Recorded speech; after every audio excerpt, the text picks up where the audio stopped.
Hi everyone, welcome to this new video of Magic Ovaries. Today my guest is Dr. Petra Frank-Herrmann. She's a gynecologist and endocrinologist based at the University Hospital of Heidelberg. I went all the way to Germany in order to meet her and know more about her research. She is known for releasing in 2007 the results of her effectiveness study about the method of Sensiplan. This method can be used as a natural and non-invasive contraception based on following and understanding the menstrual cycle, thanks to basal body temperature and cervical mucus. I was really excited to go all the way to Heidelberg and know more about her research, and you will see in this video that there are some new articles on the horizon.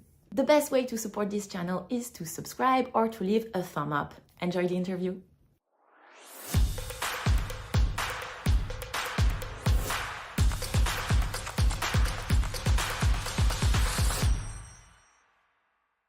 I realized that neither as a woman, nor as a medical student, I knew nothing about my ovulation, where ovulation is. And I heard from a medical doctor who has been at a congress that it's possible to know where ovulation is. It was so simple. And then I went to the medical libraries and I saw some books. It was in the 80s. And then I started to be interested in that field. And I decided to do my medical thesis on this topic and to look for a professor who accepts this. So it was not the professor who suggested the topic, but I had the topic and I looked for a university where I can do that. And then I found Professor Freundl from the University of Düsseldorf, and he agreed that I do a literature study on the international state of the art. And very quickly I realized that this is a very huge task because it was also before internet times. So we had to write to the different countries and experts and to collect all the literature. And then I found a friend of mine who studied with me, and we did our thesis then on that topic. And she on the physiological basis of natural family planning, and I did it on effectiveness studies. We had another professor in Munich, because I studied in Munich, who was the pioneer of the temperature method in Germany, in fact. And he was our doctor father, and he convinced an editor of medical books in Germany to publish the result of our thesis.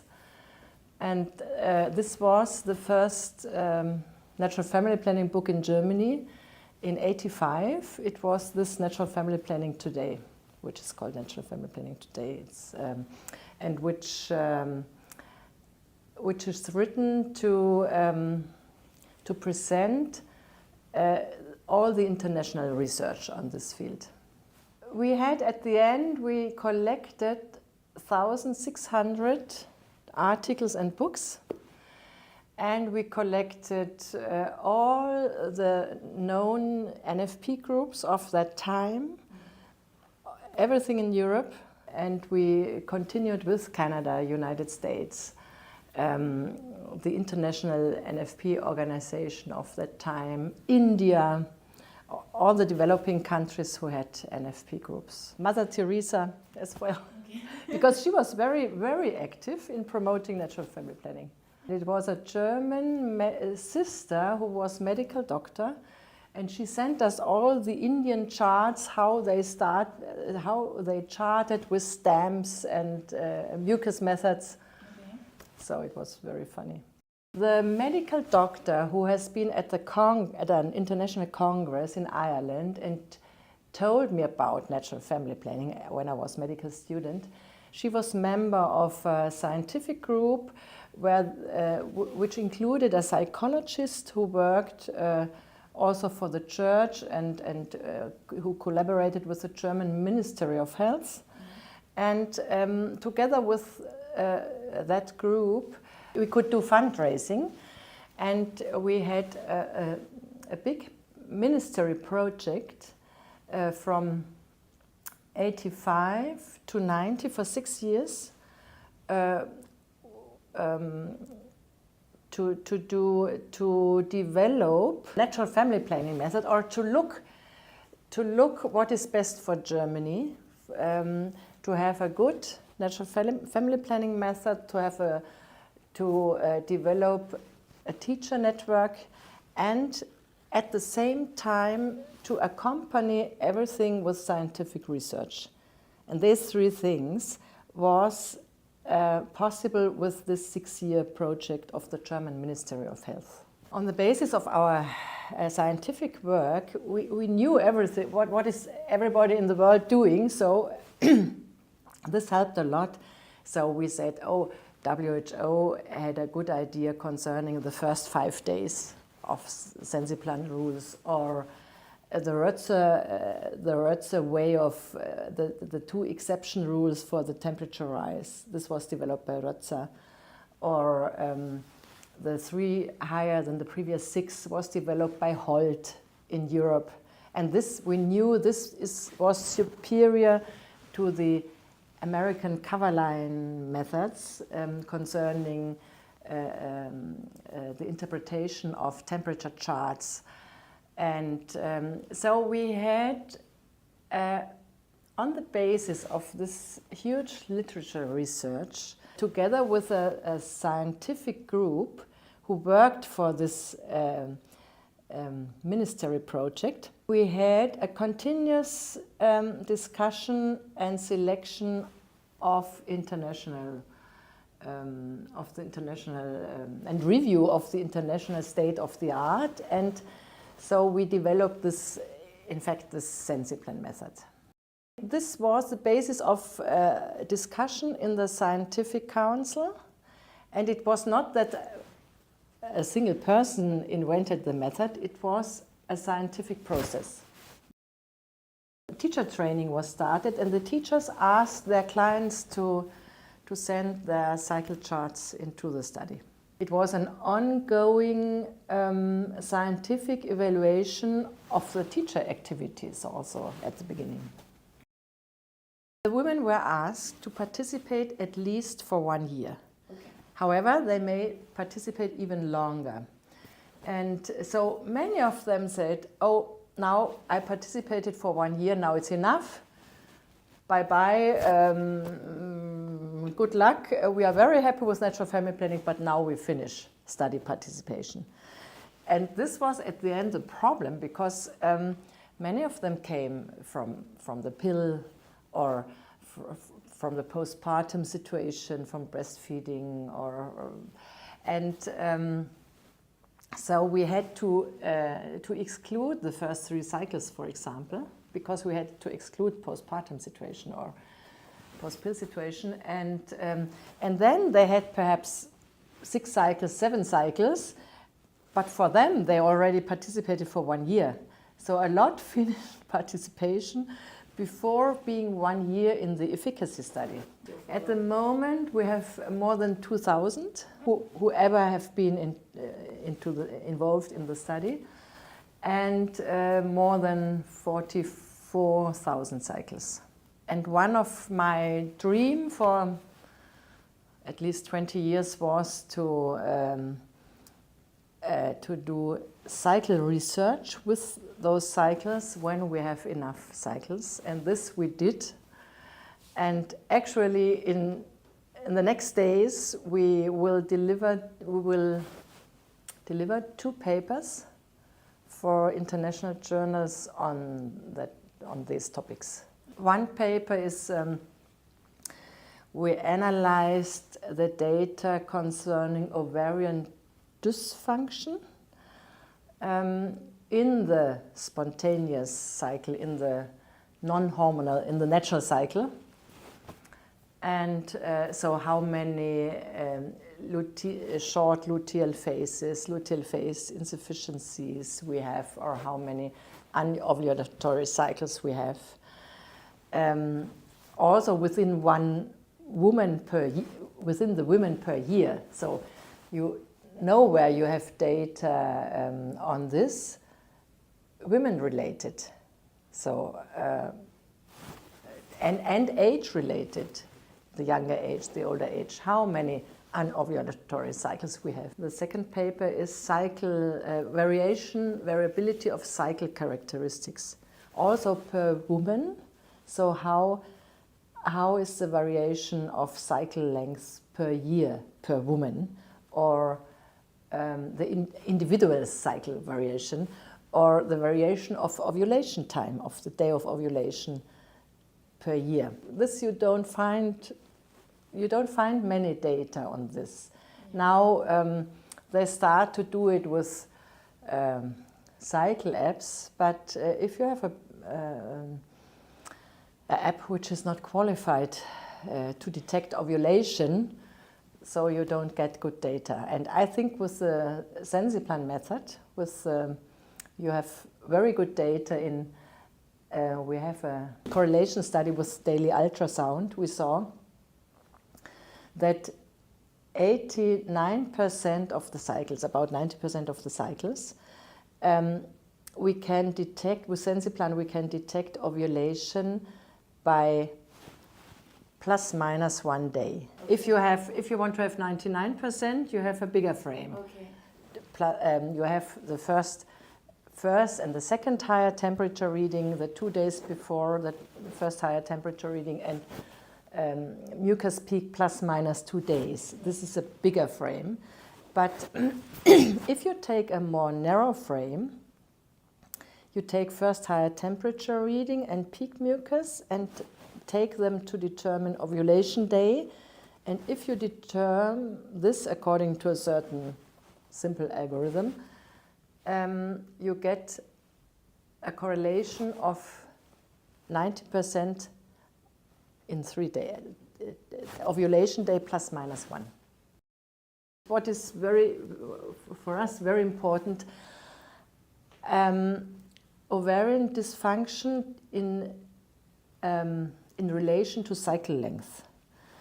How often does a 40 or 50 day cycle have anovulation or luteal phase insufficiency, or is normal?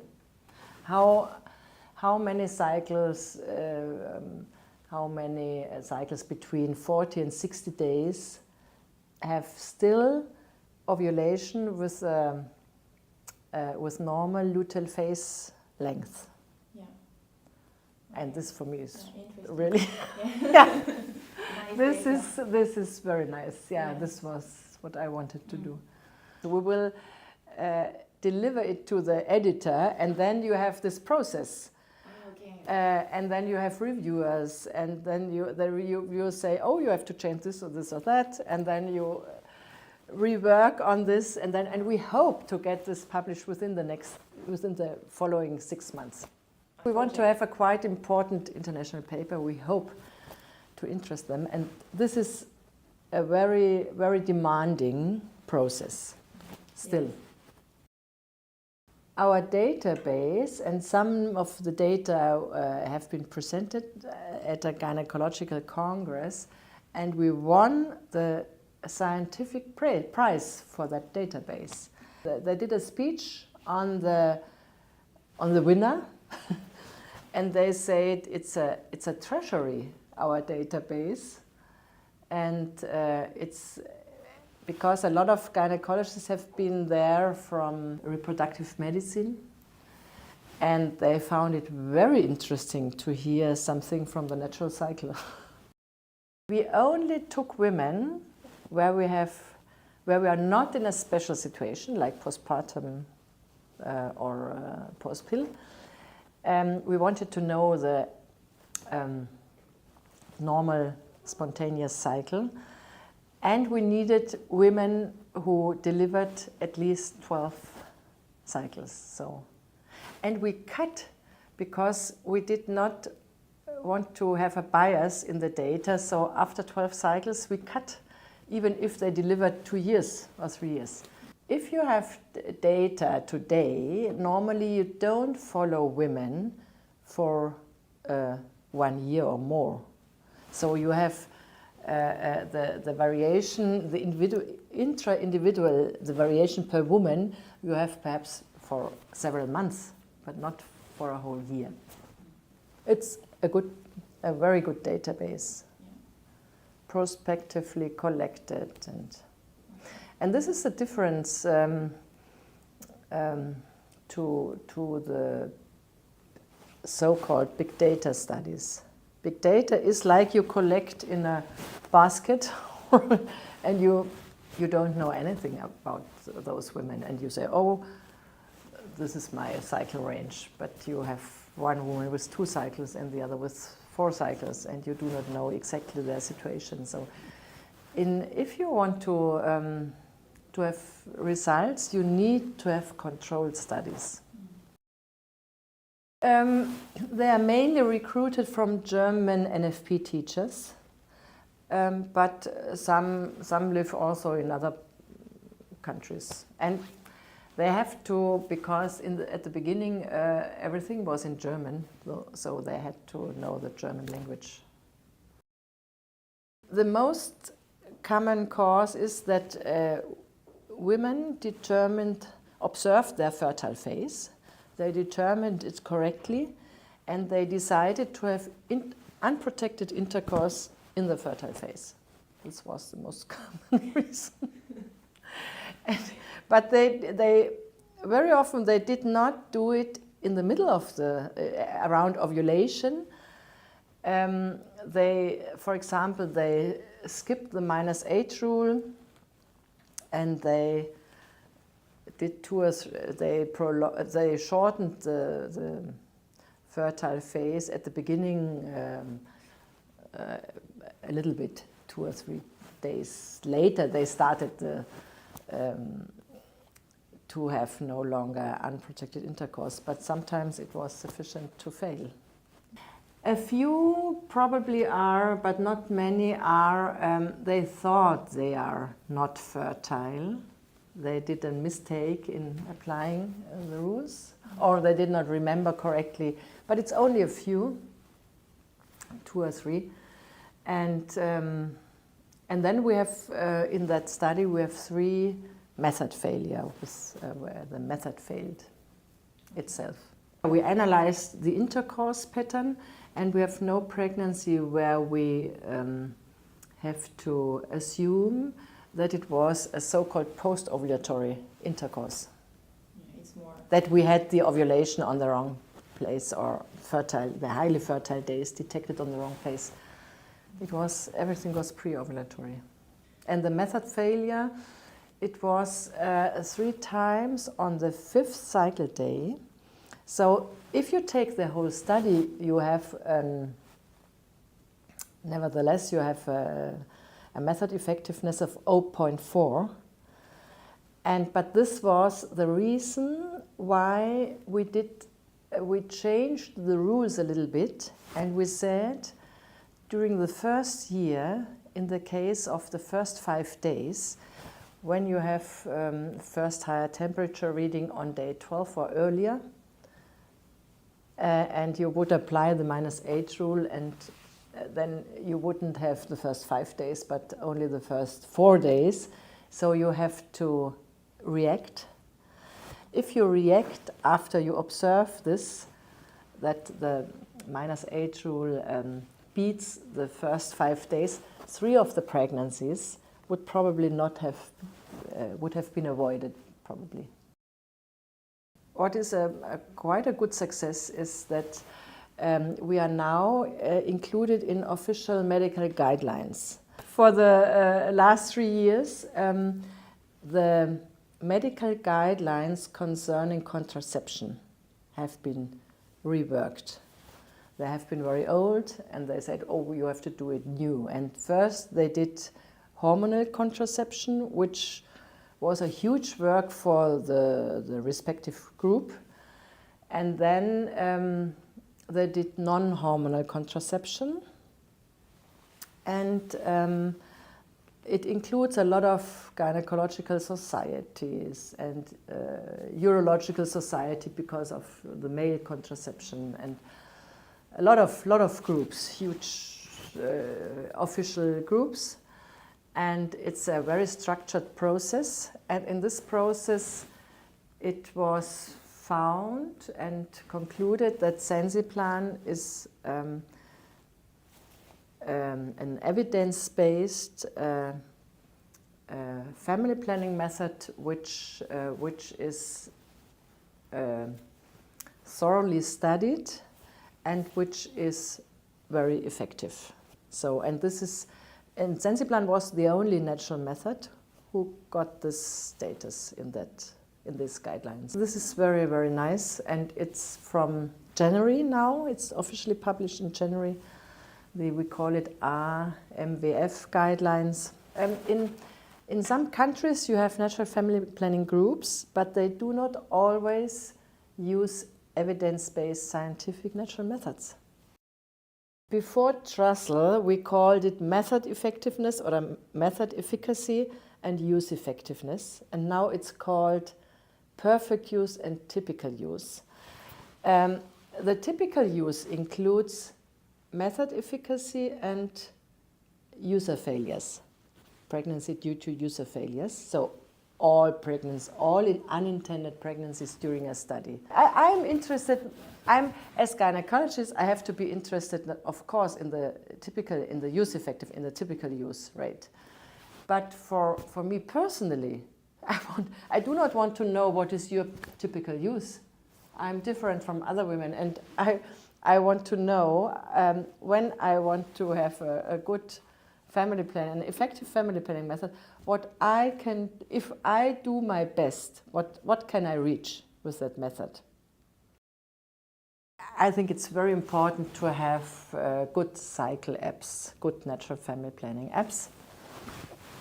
And my opinion is, in the learning phase for NFP beginners, it's important to do it on a piece of paper because it's more, you have a better overview and you can better discuss temperature disturbances and everything.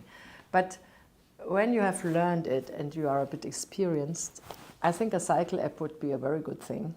But every app needs also effectiveness studies, because you never know if, especially concerning use effectiveness, how is the in-app guidance for the woman, or also if the app wants to have beginners or wants to sell it in the market to everybody. And so you have to have a very good, the app has to include a very good natural family planning method, and it has to include a very good in-app guidance, and therefore it has to be tested. And there is no app up to now who is tested for avoiding pregnancy. For us as gynecologists, we are nearly all gynecologists in that scientific group. Effectiveness is, in my opinion, for the European community, is the first priority. And you have one gold standard, it's the pill. So if you say you are 10 times less effective than the pill, it's not very, very good, in our opinion. Sure. So our first thing is effectiveness, efficacy, and therefore we are interested in the Sensiplan method and also in apps who include the Sensiplan method. If we get a request and the necessary funding, we will do research, for example, an efficacy study on a Sensiplan app. But we do also, if we get a request and funding, we do also other research. For example, at the moment, we do a first study on intravaginal night measurement of basal body body temperature. The recruitment phase is completed. We have all the women and now we wait for the cycles, and then I think it will not last too much time that we will have some results. You first have to have a gadget which measures correctly. And if this gadget, Tempdrop, Oura Ring, if they themselves, they measure temperature, but it's like this. What do? They wait for the end of the cycle and they do prognosis from cycle length. So this is what we see. We suppose that if they are not able to interpret their own measurements, they take cycle length minus 14 and do a prognosis for the next one. We have two problems with those gadgets, also with, not problems, two questions, also with Trackle. Does it deliver good measurements? Do we get good measurements from them? And the next thing is, when they include this in a symptothermal method, is it a good method what they use? Is it a good algorithm? Do they use Sensiplan and they only replace the morning temperature by the night temperature? Or do they do their own algorithm? With peripheral temperature, we see some curves from certain gadgets which seem to be quite interesting, quite good, but we see also curves which it does not work for nothing. So with peripheral temperature, you always have the first question, does it work? It's not core temperature, it's peripheral temperature. Is it good enough? We cannot answer this question up to now. And we need some more research because the research delivered from the developers of such things, they are not, I think you need some independent research to look at it. Vaginal temperature is core temperature. So this Trackle has not, the first question is answered with Trackle. Vaginal temperature is a good way. The second thing is the night measurement, does it work principally? Does it give good curves? And the third thing is, what do they, how do they interpret it? Thank you for watching this video until the end. If you haven't subscribed to the channel yet, make sure you do. I'll see you soon. Thank you for your interest in also in our data, in our database. This is appreciated. Yes. Thank you.